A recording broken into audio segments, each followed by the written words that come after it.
Ladies and gentlemen, Keith from iRepair Autos today. Not a great day. The ML350, my 2006 ML350, died on the road yesterday while my daughter was driving it. I was miles away, couldn't troubleshoot, couldn't do anything except get symptoms from her. She said it wasn't starting, it was just turning over. So we had it towed home last night, and I'm going to start by checking a couple things. I suspect maybe the fuel pump is gone, but I don't know. I'm not going to chase parts. I'm going to diagnose it and see exactly what's wrong. This is the vehicle that has over 250,000 miles on it, and things wear out. So let's get into this problem. I'm going to show you how I go about troubleshooting and finding the issue, and then we're going to repair whatever part may be bad.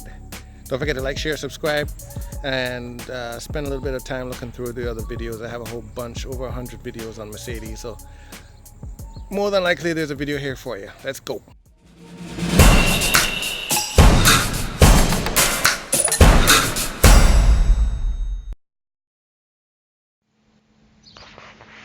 Alright, so looking at the rear signal acquisition on the SAM unit for the rear, I'm going to say okay. And here we go. Component B41, the fuel gauge sensor. Left half of the tank is faulty, or the line to the component has an open circuit. Fuel gauge sensor, I have all the lights on because the ignition is in position 2. But it's telling me how much gas I have in the car, so that's still functioning. So, next one, component B42 fuel gauge sensor, right half of the tank is faulty. So these are the fuel gauge sensors. Component B41 fuel gauge sensor, left half open circuit, right half of tank or line to the component has short circuit, local under voltage at circuit 30. So what I'm going to do, I'm going to go ahead and I'm going to clear these. Clear fault memory. Try starting the car again. Ignition off. Ignition on. I'm just going to let that run. Alright. Now I'm going to come down here and I'm going to read the fault memory. No DTCs. I'm going to go and say actual values. And I'm going to go down to fuel tank sensor. I want to see what it's doing now. So it's actually saying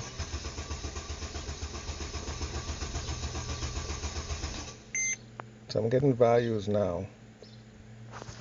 Okay. Get out of there. I'm going to take a look at my relays.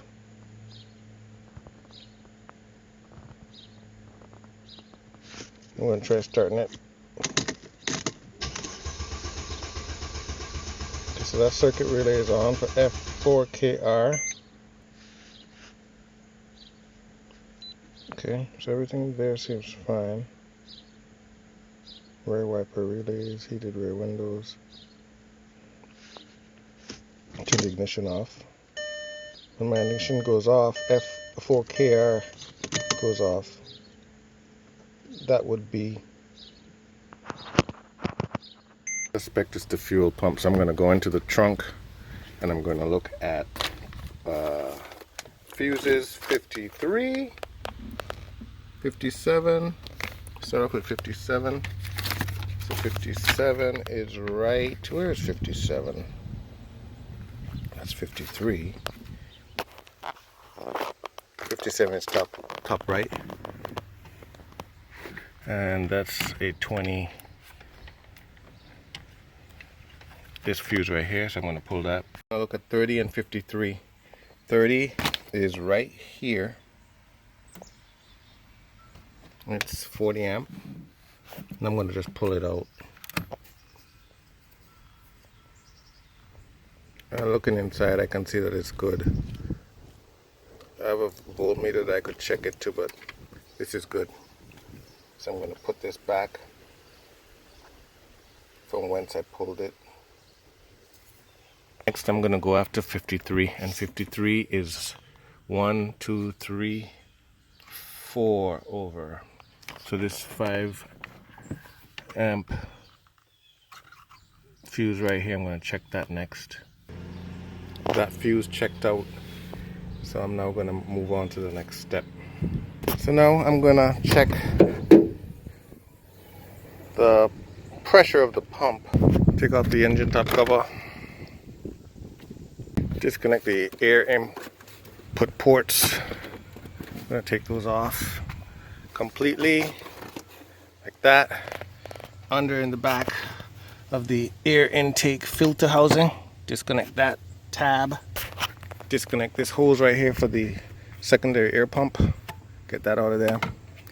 And then, once all that's done, we're gonna don't mind this little hose right here. That's this little straw. I'm gonna show you what I'm gonna use that for. Anyway, lift here, get that side up. And then lift here and get that side up. And then we're gonna lift this completely out of there.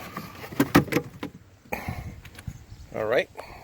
So what we're gonna focus on, since I am thinking that the air intake is a problem, here's what I'm thinking. Since I think it's a fuel problem, and I'm saying I think it's a fuel problem because I scanned it and I got lean fuel mixture.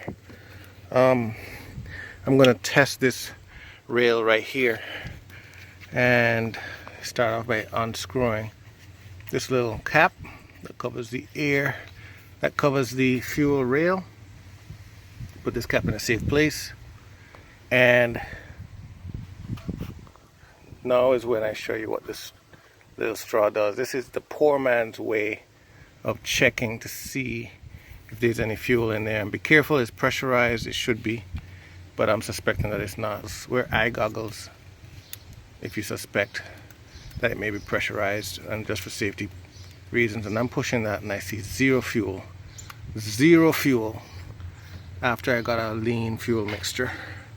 So that's the poor man's way. Now I'm going to show you using a tool. I'm going to turn the engine on. The pump should pressurize at that point. So using a fuel pressure kit, I got this fuel pressure kit from your local store. They actually loan these out. You pay a deposit and you get the kit, and then when you take it back, you get your money back. So I'm going to use this gauge, and I'm just more interested in seeing what the reading is. So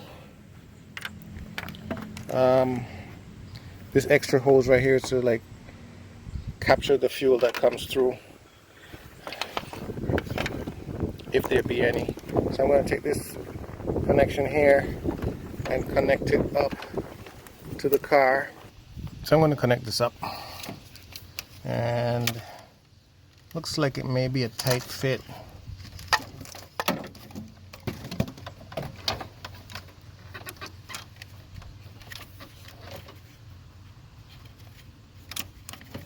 But we'll get it in there.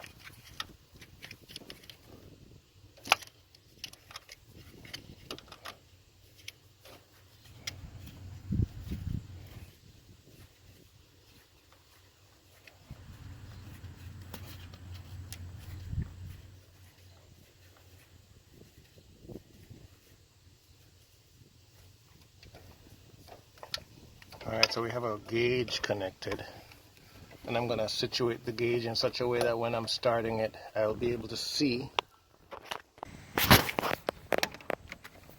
Taking this extra runoff hose, I'm going to put it into a gas container such that I'm clean to the environment, even though I suspect the pump is bad. Now I'm going to situate this in such a way that I can see it from inside the car, since I am working on this alone. Looking, it should... nothing. No fuel whatsoever. Now I'm back in here to take it off, and I'm going to pay special attention to see if there's any kind of fuel runoff. And Nothing. Dry as a bone. Nothing at all. No signs of anything fuel related. So at this point, with those two things done, I'm gonna reconnect the cap.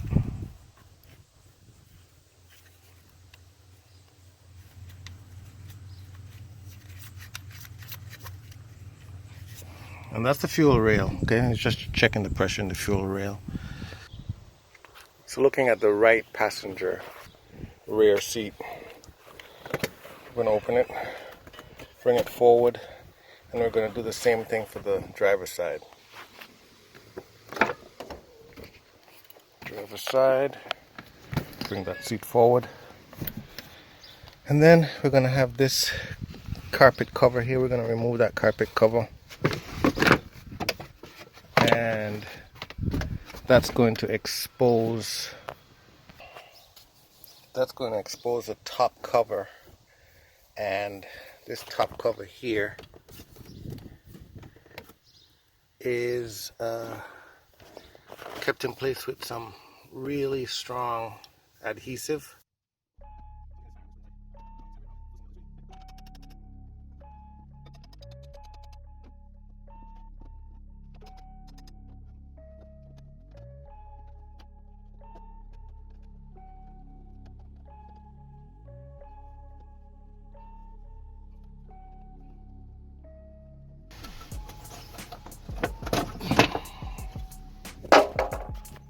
Now that we have this pan out, I'm just going to flatten it out because we kind of bent it up a little.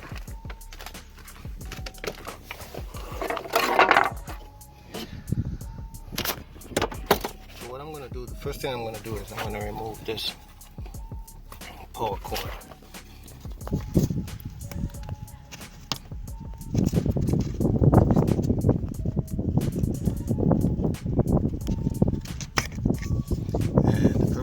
Me removing it, I want to put my voltmeter on it and see if I'm getting any volts.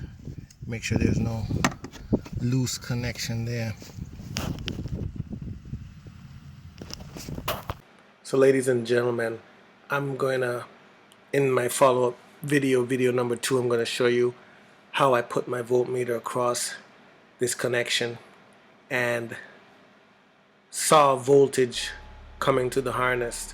That's in video 2 for next week, proving that there's power to the pump, but the pump is not working. And in this video next week, I will show you how to remove this pump, the tool that I used to remove it, and the installation of the new pump. So make sure you subscribe so that you can get notified when I have the follow-up video next week. This was just troubleshooting, proving that this part was bad. As always, everyone, don't forget to like, share, subscribe to my channel if you find these videos helpful. What that does, it pushes my videos up in the search results so that other Mercedes owners, drivers, do-it-yourselfers can find them easier. Thanks and peace out.